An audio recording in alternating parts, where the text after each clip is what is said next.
My name is Dr. Swechcha Kesarwani. I am an obstetrician and gynaecologist, a resident from New Delhi. I was very much interested after my post-graduation in laparoscopic, gynae, endoscopy, laparoscopic surgeries. Currently, I am pursuing my senior residency in New Delhi in a government-run hospital. From many of my seniors, I came to know about Saxena Hospital and Dr. Akhil Saxena, training the trainees interested in gynae, fellowship in gynae, laparoscopic, endoscopic programs.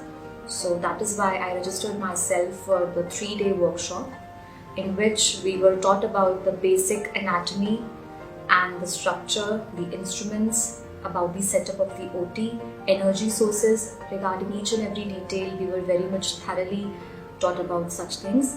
We were also trained with the endopelvic trainers. That was really helpful.